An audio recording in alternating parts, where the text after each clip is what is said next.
내란 수계 윤석열의 무기징역이 선고된 것은 사법정의의 명백한 후퇴입니다. 12.3 비상계엄을 내란 행위로 인정하고 내란 우두머리에 해당하는 죄값 중 최저 형량이라도 선고했다는 것을 제외하면 결과와 내용면에서 모두 부족했습니다. 감경 사유는 더욱 처참합니다. 윤석열에 대한 양형 참작의 사유로 첫째, 아주 치밀하게 계획을 세운 것으로 보이지 않는 점을 꼽았습니다. 직접적인 물리력이 실제 행사되지는 않았고 대부분의 계획이 실패로 돌아갔다는 점을 덧붙였습니다. 이는 사실과 다릅니다. 국회를 봉쇄하고 도끼로 문을 부수고서라도 국회의원을 끌어내라고 했고 헬기를 동원했으며 노상원 수첩에서 보듯이 수많은 사람들을 체포, 구금, 살인 계획까지 세웠습니다. 이것이 성공했다면 저도 이 세상 사람이 아니었을 것이고 이재명 대통령은 물론 김민석 총리, 박찬대, 우원식 등 많은 사람들이 죽었을 것입니다.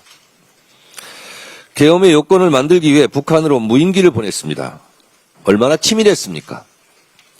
사전에 계엄을 경고한 민주당, 국회로 달려온 시민들, 헬기 진입을 막은 김문상 대령, 서강대교를 넘지 말라는 조성현 대령 등 12.3 내란의 밤은 헌법과 민주주의 수호를 위해 맨몸으로 맞섰던 시민들과 소극적으로 행동한 군인들의 용기 덕분에 실패했을 뿐입니다.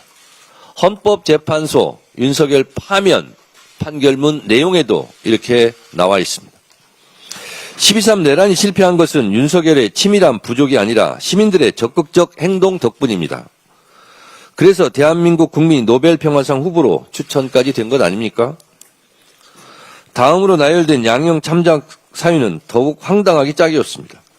다른 범죄 경력이 없고 장기간 공직에 있었으며 65세의 비교적 고령인 점을 들었습니다. 비교적 고령인 65세 대목에서 실수가 터졌습니다. 윤석열이 55세였다면 사형을 선고했다는 말입니까? 79세 고령인 한덕수 전 총리에 대한 선고에서도 내란 행위는 고령이라도 엄한 처벌을 하는 것이 타당하다며 양형의 나이를 고려하지 않았습니다. 다른 범죄 이력이 없고 공무원이라 감경했다고요? 장기간 공직에 있었다면 대한민국의 대통령이라면 더 높은 도덕적 잣대로 헌법을 수호하지 못한 죄를 물어야 하지 않겠습니까? 더욱 국법을 지켜야 하지 않겠습니까? 이런 이유로 가중처벌해야 되는 것입니까? 다른 범죄 경력이 없다. 초범이라는데 내란에 재범이 있을 수 있습니까? 참으로 황당합니다. 내란을 직접 계획했고 민주주의 헌정질서, 국가 경제와 대외 신인도에 심각한 타격을 입혔으며 선량한 시민들을 고통에 빠뜨리는 등 막대한 사회적 비용을 초래한 점, 재판 과정에서 특별한 사유 없이 출석을 거부하며 일말의 반성조차 보이지 않은 점, 이런 것들은 어째서 양형에 참작하지 않았습니까?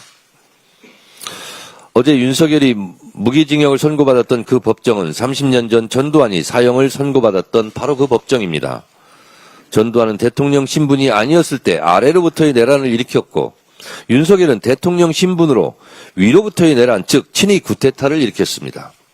한덕수 재판을 맡았던 이진관 부장판사도 판결문을 통해 밝혔듯이 12.3 내란은 위로부터의 내란에 해당하며 그 위험성의 정도가 아래로부터의 내란과는 비교할 수 없을 정도로 크다고 했습니다.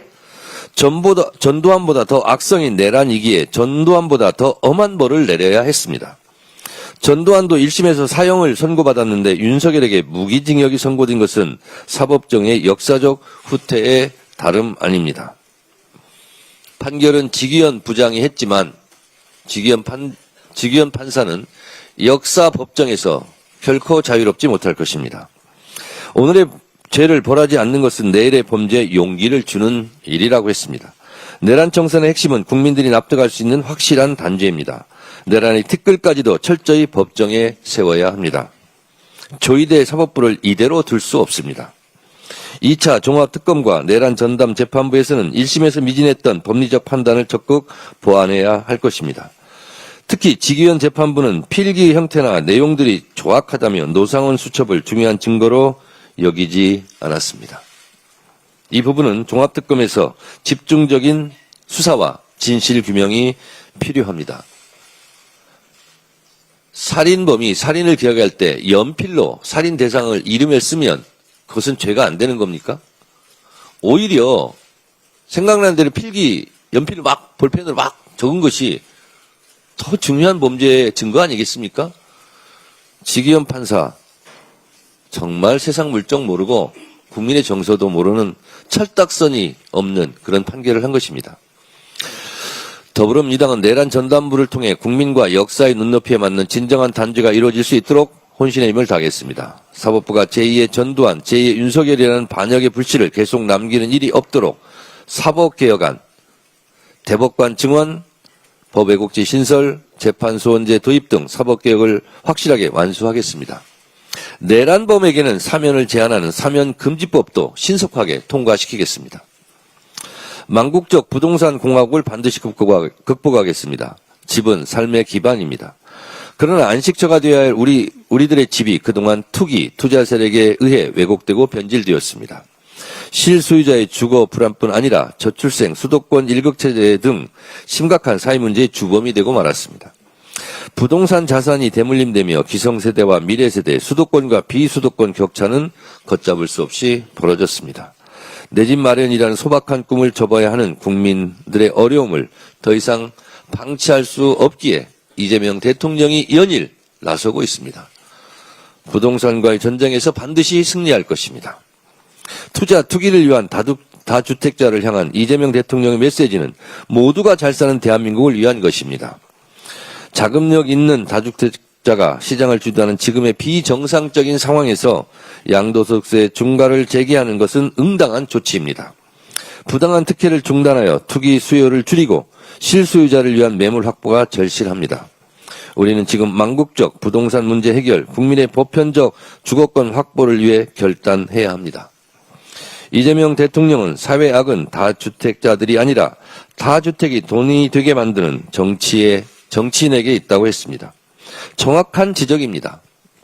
정치인의 한 사람으로 저 역시 오늘의 아픈 현실의 책임을 통감합니다. 집은 투기 대상이 돼서도 안 되며 부동산 투기를 이용하는 정치인에게 표가 돼서도 안 됩니다. 말이 아닌 행동으로 책임을 다하겠습니다. 부동산 감독원을 신속히 처리하고 충분한 주택 공급으로 서민 주거 안정에 앞장서겠습니다. 이재명 정부의 부동산 정책을 든든히 뒷받침하여 부동산 공화국 극복이라는 과제를 반드시 완수하겠습니다. 국민의힘 장동혁 대표에게 요청합니다. 세간의 언론 보도에 집이 6채란 말이 나옵니다. 사실인지 아닌지 본인이 잘 알 것입니다. 최근에는 부모님까지 들먹이면서 울먹였다는 보도를 제가 보았는데 울지 마세요. 그리고 부동산 청산하시기 바랍니다. 지금 다주택자 문제로 지금 이재명 대통령께서 연일 애쓰고 있는데 6채라는 것이 억울할 수 있겠으나 본인도 억울하겠죠. 그런데 좀 억울함을 이번에 해소하시기 바랍니다. 부동산 정책에 협조해 주시기 바랍니다. 국민의힘도 투기 세력에 대한 옹호를 멈추고 공당으로서 책임을 다해야 합니다. 가짜뉴스로 국민을 갈라치고 시장 심리를 자극하는 행태는 국민의 불안만 키울 뿐입니다.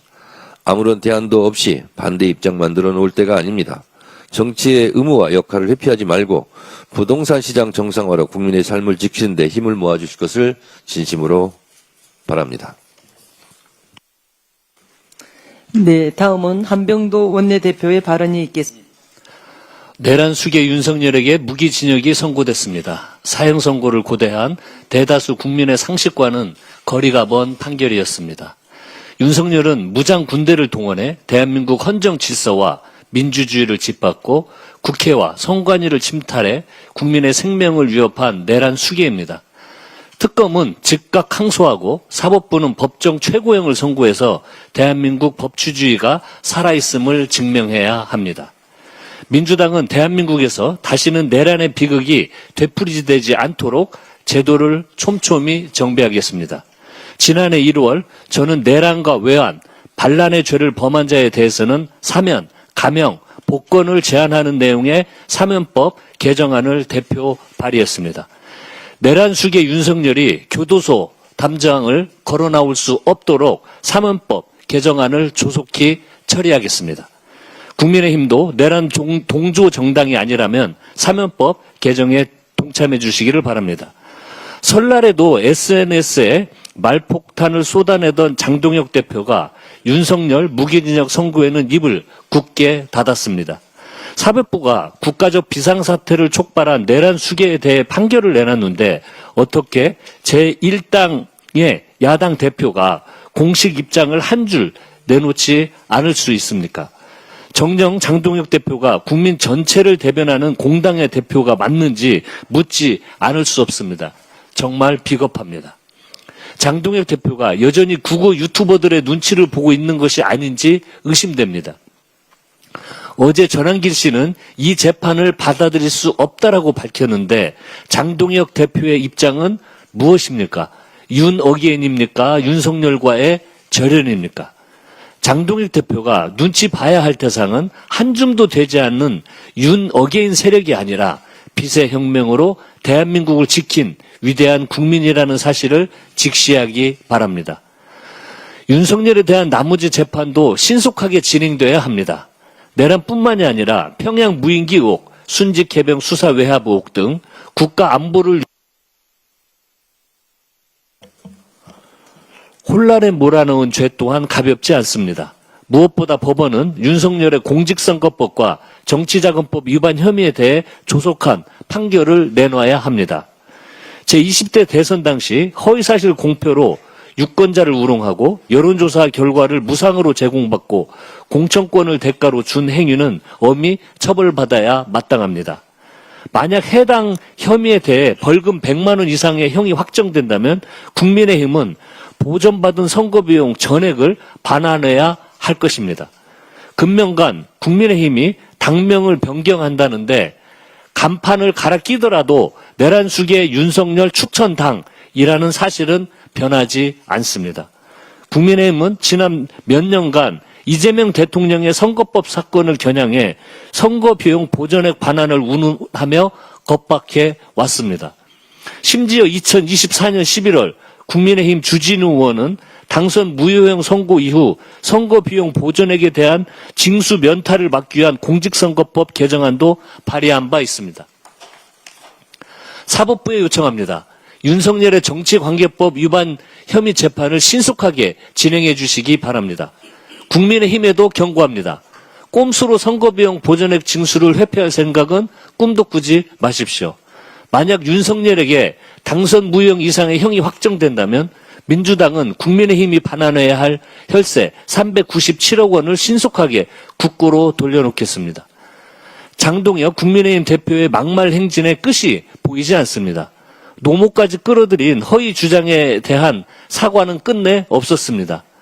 어제는 이재명 대통령을 향해 트럼프 만나는 게 껄끄러우면 SNS라도 관세 협상 잘해달라며 비아냥대기까지 했습니다.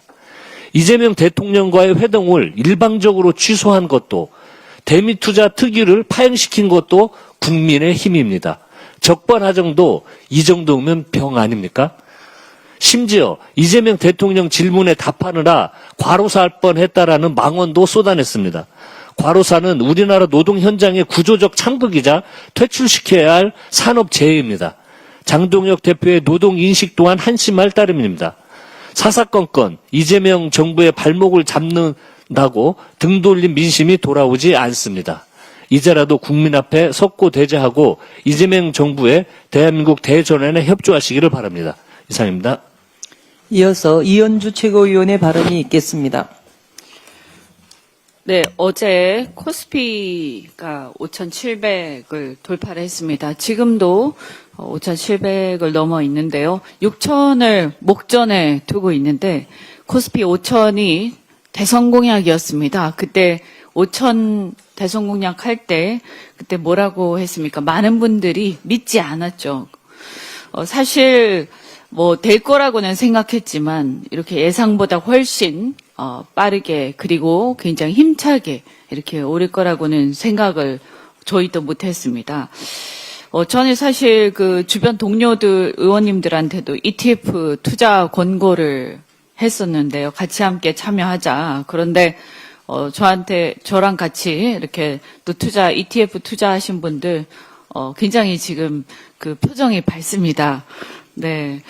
어쨌든 우리 국민들께서 이 부분은 우리 금융 자본의 어떤 생산적 금융으로의 전환, 그리고 머니무브라는 특별한 의미가 있고, 예전에 한번 말씀드린 바 있지만 이렇게 이 자본의 자본소득의 수익률이 노동소득의 수익률보다 계속 높아지는 글로벌 인플레이션 시대에는 이런 자본시장이 활성화돼서 국민들 개개인이, 평범한 국민들도 함께 이런 성장의 과실을 공유할 수 있는 체제가 제대로 확립되는 것이 매우 중요하다라는 것이 이재명 정부와 우리 민주당의 확고한 경제 철학입니다.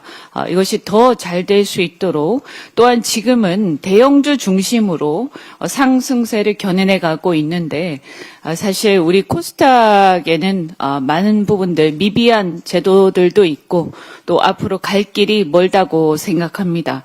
이런 코스닥 대형주뿐만이 아니라 우리 코스피 그리고 코스닥까지 내실을 기하고 펀더멘탈이 더 튼튼해질 수 있도록 제도적 개혁을 비롯해서 책임을 다하겠습니다. 어제 내란 우두머리 윤석열에 대한 1심 재판 무기징역이 선고되는데요. 물론 그간에 친위 쿠데타에 대해서 이것이 내란이 아니다라고 했던 피고인 측의 주장을 배척한 것은 워낙 우리가 직위원 재판부에 대한 불신이 심했기 때문에, 어떻게 보면 이거 하나에 대해서도 참 그나마 다행이다라고 가슴을 쓸어내리기도 합니다만, 가만히 생각을 해보면 너무나 당연한 것이었습니다. 그래서 지금 이 친위 쿠데타, 사실 대통령의 쿠데타는 워낙 역사상 처음 있는 일이기 때문에 군 통수권자가 직접 쿠데타를 일으킨 것은요. 근데 이것은 그만큼 위험하고 또 어떻게 보면 마음만 먹으면 언제든지 할 수 있는 것이기 때문에 반드시 일벌백계 할 필요가 있습니다.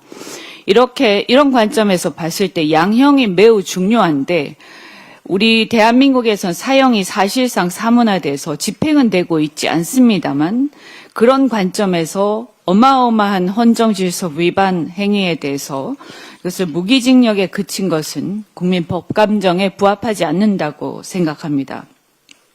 특히 사전에 광범위한 모의가 분명히 있었는데도 불구하고 이것을 인정하지 않았습니다. 이것은 반드시 항소심에서 심리를 통해서 입증되어야 한다, 이렇게 생각하고요. 그리고 많은 분들이 말씀하셨습니다만, 초범, 고령, 장기간 공무원으로 재직했다. 이런 것들은 굉장히 사실 이 헌정질서 문란행위에 비하면 굉장히 조잡한 사유인데, 이런 조잡한 사유를 들어서 이 어마어마한 내란죄를 감경해 준다. 이게 과연 상식적으로 맞는 얘기냐? 국민들에게 설득력이 전혀 없다라고 생각합니다. 특히 고령과 관련해서는 왜 고령을 양형 사유로 감안하느냐? 너무 나이가 들어서 사실은 건강이 굉장히 안 좋은데도 불구하고 감옥에 이렇게 수감을 장기간 하게 되면 이게 이제 좀 문제가 생길 수 있다. 이런 관점 때문에 양형에서 고령을 고려하는 것입니다. 이유가 그런데 지금 이 내란죄는 워낙 심각한 죄이기 때문에 법정 최저형이 무기징역입니다. 그런데 이 무기징역이 법정 최저형인 범죄에 대해서 하면서 고령을 고려하는 것은 논리적으로 말이 안 됩니다. 여기서 명백한 양형 부당 사유고 반드시 이것은 항소심에서 제거되어야 할 사안이라고 생각합니다. 상고심에서는 수사와 심리를 더 보완해서 법과 증거에 따른 엄정하고 일관된 판단으로 대한민국 헌정질서 수호 의지를 분명히 보여주시기를 바랍니다. 그리고 아울러서 국민의힘 특히 장동혁 대표 아무런 입장을 발표하지 않았습니다. 도대체 제1야당의 대표가 이런 엄청난 판결에 대해서 아무런 입장을 표시하지 않는다. 이게 말이나 되는 일입니까? 입장을 표시를 하십시오. 그리고 국민의힘 단순하게 이런 내란 수계를 배출했다, 대통령으로. 그래서 책임을 통감한다. 이것은 어불성설입니다. 국민의힘이 그냥 배출만 하고 말았습니까? 그동안 이렇게까지 내란까지 획책하게 된 그 상황은 수년에 걸쳐서 윤석열 대통령 시절에 그 수많은 아주 심각한 이 헌법을 넘나드는 이런 행위들을 계속 여당으로서 방임해 왔기 때문입니다. 아니, 방임 정도가 아니라 사실은 추종해 왔지 않습니까? 그러면 그때 추종하고 방임한 모든 사람들은 이 문제에 대해서 함께 책임을 져야 되는 것이지, 어찌해서 무슨 그냥 배출했기 때문에 책임을 통감한다. 이것은 굉장히 웃긴 일이다라고 저는 생각합니다. 한번 자신들이 그동안 윤석열 대통령 시절에 어떤 옹호를 해왔는지, 어떤 헌법 위반의 소지가 있는 행위들에 대해서 계속 방치해왔는지 돌아보시고 거기에 대한 응당의 책임을 다 져야 한다, 이렇게 생각합니다. 한편 한 가지만 말씀드리면, 지금 이런 상황에서 대미투자특별법, 우리 국익에 굉장히 심대한 영향을 미칠 수 있는 법이 국민의힘에 의해서 우리가 특위 합의를 했는데도 불구하고 지난주에 파행을 했죠. 이렇게 윤석열 내란이 유죄가 되고 무기징역까지 판결이 나왔는데도 반성하지 않는다라는 그 증거가 뭐냐면, 이렇게 국익에 굉장히 중요한 법을 갖다가 협조하지 않고 있다라는 겁니다. 이거 어떻게 할 겁니까? 대한민국 국익을 볼모로 잡고 계속 가는 이 정당이 과연 적법하고 합헌적인 정당이냐, 저는 묻고 싶습니다. 당장 재개하십시오. 뭐 하는 겁니까, 이거?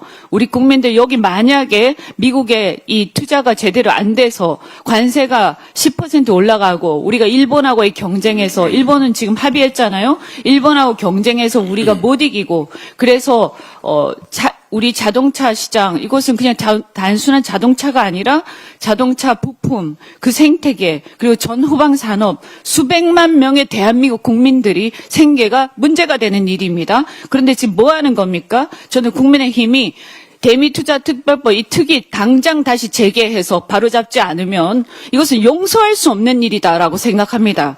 반드시 책임을 지십시오. 무슨 선거 준비는 왜 하는 겁니까? 선거 준비할 자격도 안 된다라고 생각합니다. 대미투자특별법은 당장 특위를 다시 열어서 이것을 빨리 통과를 하는데 협조를 해주셔야 한다. 다시 한번 경고합니다.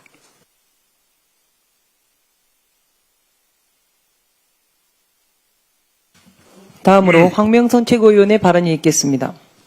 네, 어제 조희대 사법부 주기현 재판부는 내란 수괴 윤석열에게 법정 최저형을 선고하는 자비를 베풀었습니다. 이는 민주주의를 지켜낸 국민에 대한 모독이며 헌정질서 위에 군림하겠다라는 조희대 사법부의 노골적인 선언입니다. 내란 초범이라는 기괴한 논리를 만들어 내란 범죄의 문턱을 낮추고 실패한 내란은 감형된다는 위험한 선례까지 남겼습니다. 이 판결은 대한민국 사법부의 치욕으로 역사에 기록될 것입니다. 조희대 사법부는 이미 이재명 대통령이 대선 출마를 막기 위해 재판을 정치에 이용하며 사법 독재의 실체를 드러냈습니다. 이제는 내란 수괴에게 관대한 판결로 스스로 헌정소의 책무를 져버렸습니다. 사법부를 이대로 둘 수 없습니다. 왜곡된 권력은 반드시 바로 잡아야 합니다. 민주당은 법 왜곡죄 신설, 대법원 증원, 대법관 증원, 재판소원 도입 등 사법개혁을 2월 국회에서 반드시 완수하겠습니다. 사법의 이름으로 민주주의를 훼손하는 그 어떤 시도도 이번에 끝내겠습니다. 충남 대전 통합을 가로막는 국민의힘은 충청의 미래를 파기한 역사의 죄인이 될 것입니다. 충남 대전 통합이 국민의힘의 선택적 반대로 무산될 위기에 처했습니다. 광주 전남은 찬성했고 또한 대구 경북도 찬성했습니다. 그런데 말입니다. 국민의힘은 유독 충남 대전만 반대하고 막아서고 있습니다. 세 가지 통합법안은 봉안명, 법조문, 특례와 혜택도 크게 다르지 않는 새쌍두기 법안입니다. 방향과 취지도 유사한 새 법안을 두고 재정이나 분권을 이유로 반대하는 것은 거짓 명분이고 거짓 선동일 뿐입니다. 국민의힘이 시작해 의회 의결 절차까지 마친 충남 대전 통합을 이제 와서 결사적으로 반대하는 이유가 뭡니까? 명분 없는 정치적 방해이며 충남 대전을 희생시키겠다라는 노골적인 정치적 도민과 시민에 대한 배신입니다.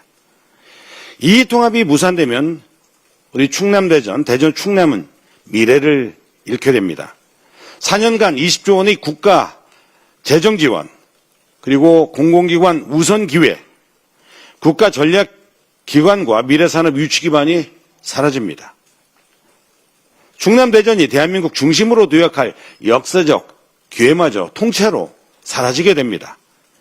이것은 단순한 법안 하나의 부결이 아니라 충남 대전의 미래를 무너뜨리는 도민과 시민에 대한 배신입니다. 그 책임은 분명합니다. 국민의힘, 이장우 대전시장, 김태흠 충남도지사, 반대 여론을 선동하는 국민의힘 충청 정치인들이 그 책임의 당사자입니다. 국민의힘 장동혁 대표에게 묻습니다.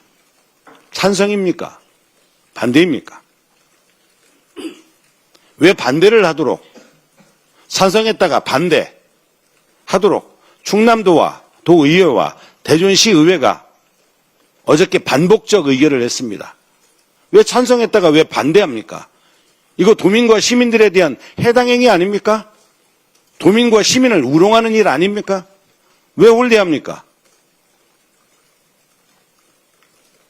충남 대전 통합을 가로막는 국민의힘은 충청의 미래를 파기한 역사의 죄인으로 기록될 것입니다.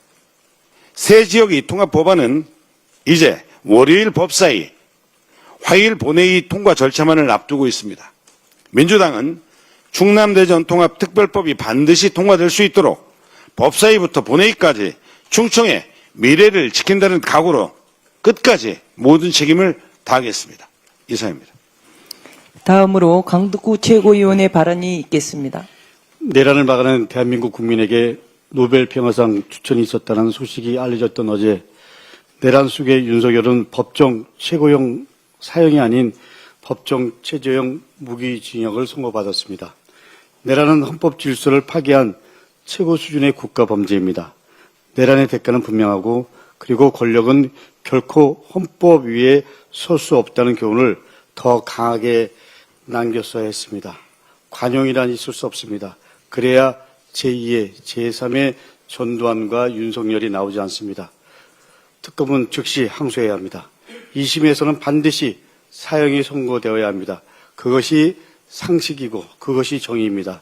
윤석열 무기징역 선고에도 불구하고 국민의힘은 공식 입장을 내놓지 않고 있습니다. 장동혁 대표는 지난 18일 절연보다는 중요한 것은 전환이라고 얘기했습니다. 국민의힘은 태도 전환, 이슈 전환이 필요하다고 말했습니다. 윤석열과의 절연 대신 당명 개정으로 그리고 국민을 상대로 어떻게 보면 대사기극을 벌이겠다는 뜻으로 들립니다.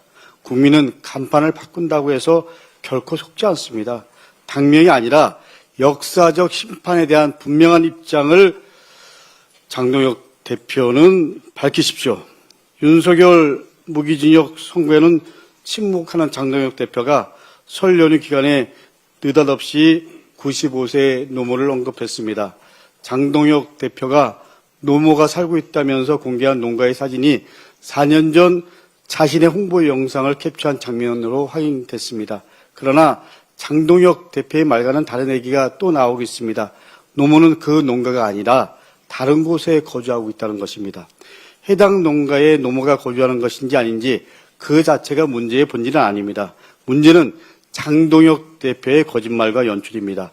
그 농가에는 장동혁 대표의 또 다른 거짓과 의혹이 숨어 있습니다. 토지 등기부 등본을 확인하면 해당 농가 토지에는 작년 12월까지 장동혁 대표 배우자 앞으로 근저당권이 설정되어 있습니다. 채권 최고액은 4,800만 원이었습니다. 다시 말해 장동혁 대표 부부가 농가 토지를 담보해서 대략 4천만 원대의 대출을 받았다는 것입니다. 문제는 장동혁 대표의 공직자 재산신고 내역에서는 이런 채무 사실이 확인되지 않았다는 점입니다. 재산신고 고의 누락은 범죄입니다. 시점은 고의성을 더욱 의심하게 합니다. 근저당권은 2018년 8월에 설정되었습니다. 장동혁 대표 부부가 기획부동산 업체에 투자를 했던 바로 그 시점과 일치합니다. 장동혁 대표 부부의 기획부동산 투기 의혹은 이미 알려져 있습니다. 장동혁 대표 부부는 2018년 수반건설이라는 기획부동산 업체에 투자를 했습니다. 그리고 2019년도에 그 업체는 부도위기에 빠집니다. 그러자 장동혁 대표는 당시 판사 신분을 활용해서 배우자와 함께 이 업체를 압박합니다.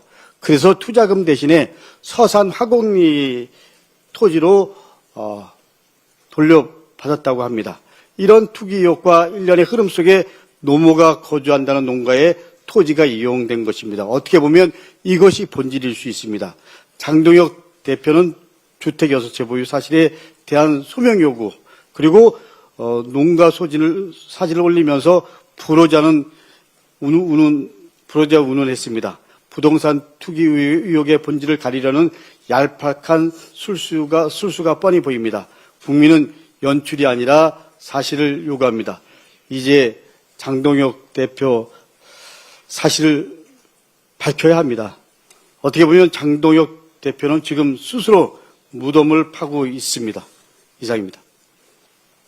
네, 다음으로 이성윤 최고위원의 발언이 있겠습니다. 어제 조희대 법원의 윤석열 무기징역 선고 납득이 되십니까? 전두환보다 더 위험한 윤석열 친일 쿠데타에 대해 법정 최재형은 또 뭡니까? 미래의 친일 쿠데타를 꿈꾸는 자에게 다시는 그런 꿈조차 꾸지 못하도록 법정 최고형, 사형 선고를 요구하는 국민 뜻을 또다시 배신했습니다. 잠깐 법원 역사를 보겠습니다. 우리는 130년 전 동학 농민항쟁을 잘 알고 있습니다. 하나, 동학의 이대 교주 최시영에게 교수형을 내렸던 판사를 기억하는 이는 많지 않습니다.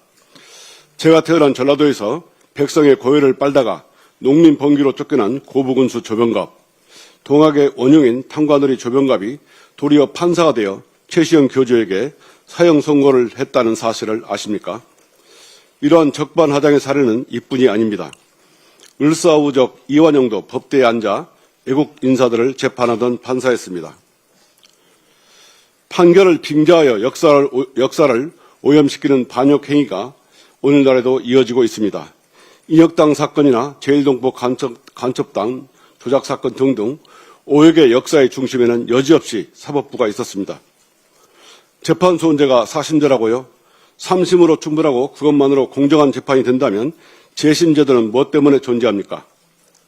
유언 위법한 극소수 사건이 헌법재판소에 가는 것인데 재판이 남발될 것이라고요? 재판 소원제가 국민들에게 피해가 갈 거라는 대법원 태도에는 코웃음이 나옵니다. 그렇게 국민의 안위를 걱정하는 법원이 12.3 내란의 밤에 무엇을 했습니까? 불법 계엄에 단 한 번이라도 반대声명을 낸 적이 있습니까? 국민의 대표 기관인 국회의 결정에 수용 불가라니요. 국민을 무시하는 주제넘는 언동이 아닐 수 없습니다. 최근 조희대 법원의 김건희, 명태균, 어제 윤석열 법정 최재형 무기징역 선고까지 조희대 법원에게는 도무지 국민이란 보이지 않는가 봅니다. 조희대 법원 카르텔이 벌인 최근의 판결 시리즈를 보면서 저는 검사 시절 윤석열 검찰 카르텔에 맞섰던 그때의 심정으로 되돌아가 전의를 다져봅니다. 김건희에 대한 1년 8개월짜리 솜방망이 처벌과 김건희 주변 인물들에 대한 잇따른 무죄 판결 등을 보면서 피가 거꾸로 솟는 분노를 금할 수 없습니다. 상황이 이러함에도 판검사에게 적용되는 법 왜곡죄가 있으면 안 되는 겁니까? 국민은 안중에도 없고 성역화된 조희대 카르텔 법원은 더 이상 그대로 두고 볼 수 없는 한계에 왔습니다. 내란 우두머리 윤석열이 임명한 조희대는 사퇴해야 마땅합니다. 지난주부터 시민단체를 중심으로 조희대 대법원장 탄핵이 추진되고 있습니다. 이미 민주당 의원들도 다수가 참여했습니다. 국민들은 김건희, 명태균 등에 대한 잇따른 무죄 판결을 보면서 조희대 법원의 계획된 면죄부가 아닌지 의심하고 있습니다. 12.3 내란 관련 의혹 역시 특검의 수사 대상입니다. 이제 우리 민주당도 도도한 역사의 흐름을 더 이상 외면할 수 없다고 생각합니다. 이승만 정권이 반민특위를 짓밟은 이후로 우리는 역사 발효석을 한 번도 제대로 해내지 못했습니다. 이제 더 두려워할 것도 망설일 것도 없습니다. 더 늦기 전에 법원 개혁을 서둘러야 합니다. 그리고 국민에 맞서고 있는 조희대 법원 수뇌부의 반민주적 집단 이기주의를 청산해야 합니다. 국민이 국회에 주신 합법적인 권한으로 조희대 법원의 또아리를 튼 반역의 암세포를 도려내야 합니다. 저부터 앞장서겠습니다. 우리 당도 조희대 탄핵을 공론회장에서 토론하고 즉각 탄핵 절차에 착수해 주실 것을 강력 촉구합니다. 네, 다음으로 문정복 최고위원의 발언이 있겠습니다. 대통령의 교복값 60만 원 지적과 교육부의 발빠른 대처를 환영합니다. 곧 입학 시즌이 시작됩니다. 이재명 대통령이 수석보좌관 회의에서 교복값의 적정성을 점검하고 필요하면 대책을 세우라고 주문한 것은 서민 가게에 직접 부담이 되는 등골 브레이커 문제를 더는 방치하지 않겠다는 분명한 메시지였습니다. 이어 교육부를 중심으로 관계부처가 오늘 교복제도 전반을 점검하는 첫 합동회의를 연다는 방침을 밝힌 것 역시 시의적절합니다. 교복 문제는 단순히 정복 한 벌의 가격으로만 설명되지 않습니다. 학교마다 디자인이 달라 제작 단가가 오르는 구조, 수입 소재 원단과 복잡한 유통 구조, 그리고 정복 외에 체육복, 생활복 등 사실상 추가 구매가 따라붙는 현실이 결합되어 학부모가 체감하는 총 부담이 커지고 있습니다. 상한가 제도가 존재하더라도 실제 구매 품목이 늘어나면 부담은 그대로 남습니다. 이런 문제의식에서 정부가 교복 가격의 적정성을 살피고 담합 등 불공정 행위 여부까지 점검하겠다고 밝힌 점은 환영할 일입니다. 이제 중요한 것은 점검이 결과로 이어지는 것입니다. 소비자가 원단 혼용률, 기능성, 옵션 품목별 가격 등 교복 가격을 좌우하는 정보를 제대로 알고 비교할 수 있어야 하고 불공정 행위가 확인된다면 단호하게 바로잡아야 합니다. 또한 학교 주간 구매 제도 역시 현장의 실질 부담을 기준으로 보완되어야 하며 정장 형태의 교복이 학생들의 하루 생활에서 얼마나 실용적인지 생활복, 체육복을 어떻게 합리적으로 구성할지에 대해서도 학교 구성원들의 논의를 바탕으로 현실적인 대안을 찾아야 합니다. 그래야 교복이 상징과 실용 사이에서 학생과 학부모에게 부담만 떠넘기는 구조를 바꿀 수 있습니다. 교복은 단지 옷값의 문제가 아니라 학생들의 일상과 학교 문화 그리고 서민 가게의 현실을 함께 건드리는 민생 과제입니다. 교복 가격과 교복 문화를 합리적으로 개선해 국민의 부담을 줄이는 성과로 이어지도록 최선을 다하겠습니다. 감사합니다. 다음으로 박지원 최고위원의 발언이 있겠습니다. 장동혁 대표의 유치한 프레임 전환 시도와 이에 부안해동한 언론의 보도 행태를 개탄합니다. 설 연휴 동안 부동산 논쟁이 뜨거웠습니다. 대통령께서 연일 SNS를 통해 부동산 정상화 의지를 밝히셨습니다. 그러나 6주택 보유 의혹을 받는 제1야당 대표는 정책으로 답하지 않았습니다.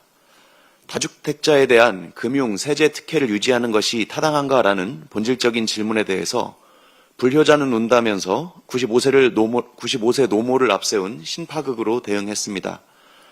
다주택자 악마화라거나 대통령의 1주택도 로또라면서 논점을 흐려 물타기를 시도했습니다. 정책 토론회장을 감성 프레임으로 바꿔치기 한 것입니다. 노모까지 끌어들인 유치한 프레임 정치는 결국 스스로 허점을 드러냈습니다. 문제된 사진이 이번 명절이 아니라 수년 전 촬영된 것이었고 실제로는 다른 집에 거주하면서 일부러 빈곤을 연출했다는 의문까지 제기되면서 애초에 감성 전략은 설득력을 잃었습니다. 하지만 그 과정에서 드러난 언론의 보도 행태는 못내 아쉽습니다. 언론은 단순히 사실을 전달하는 기관이 아니라 검증하고 맥락을 설명하고 국민에게 판단 기준을 제시할 책임을 집니다. 국민들께서는 누가 더 자극적으로 말했는지가 아니라 무엇이 사실이고 어떤 정책이 타당한지를 알고 싶어 하십니다. 그런데 연휴 기간 대다수 보도는 SNS 공방을 병치해서 중계하고 발언을 옮겨 적는 받아쓰기에 머물렀습니다. 정쟁은 확대됐지만 검증은 보이지 않았습니다. 사실을 확인해야 할 대상은 뻔히 보였습니다. 문제된 사진이 언제 촬영된 것이고 해당 주택에 실거주하는 것이 맞는지, 그 주택이 다주택 중과 체계와 어떤 관련이 있으며 장동혁 대표가 보유한 나머지 주택들은 취득하고 보유한 경위가 무엇이었는지, 이런 것들은 공적인 자료와 취재를 통해서 충분히 확인 가능한 영역이었습니다. 정책 맥락에 대한 설명도 없었습니다. 다주택 중과 유예가 무엇이고 어떤 조건이나 기간, 세목에 적용되는지 설명이 없다면 정책 논쟁은 사라지고 감정 소비만 남습니다. 권력자의 발언에 대한 이해관계를 추적하는 감시 기능도 이행되지 않았습니다. 공직자의 재산과 부동산에 대한 책임의 기준, 그리고 정책 논쟁을 회피하기 위해서 가족까지 방패로 삼는 정치인의 윤리 문제 등을 짚었다면 언론의 위상도 돋보였을 것입니다. 우리 사회가 논의해야 할 의제의 우선순위를 정하는 힘은 언론에 있습니다. 정치인의 SNS 전략이 아무런 검증 없이 공론장을 지배하도록 방치한다면 시민들은 진영놀이를 따라 양극화되고 맙니다. 언론이 여론 형성 및 권력 감시라는 본연의 기능으로 돌아오기를 촉구합니다. 이상입니다. 네, 마지막으로 서삼석 최고위원의 발언이 있겠습니다. 진짜 마지막입니다. 오늘은 최고위원으로서 마지막 서해를 말씀드리고자 합니다. 저는 25년 8월 6일 지명직 최고위원으로 임명된 이후 오늘로써 200일이 채 안 되는 199일째를 맞았습니다. 지난 2월 2일 중앙위원회에서 당원 1인 1표제와 전략적 당원 지위 향상을 위한 지명직 최고위원 1인 전략적 우선 지명의건이 의결된 바 있습니다. 이에 더 강하고 더 단단한 민주당, 속도감 있는 혁신을 위해 자리를 비워드리려고 합니다. 이것이 사임 이후의 전부입니다. 지명해 주신 정청래 당대표님과 최고위원들께 깊이 감사드립니다. 그리고 이재명 대통령님과 당대표님께서 보여주신 특별한 희생의 특별한 보상, 그리고 호남에 대한 각별한 애정과 배려, 재원의 호남인을 대신해서 깊이 감사와 고마움을 드립니다. 다만 대표님과 당원 여러분의 기대를 충분히 담아내지 못한 점은 아쉽게 생각합니다. 특별히 농어민과 소외 및 취약계층에 더 두텁게 다가서기에 노력하였으나 많이 부족했습니다. 국민과 당원 여러분, 병원연 새해 힘찬 기운으로 일상에서 건강과 희망이 함께 하시기를 기원드립니다. 그동안 함께 해주신 당 지도부와 당직자, 언론인, 그리고 국민과 당원 여러분께 다시 한번 마음을 담아 정중히 인사를 드립니다. 감사합니다.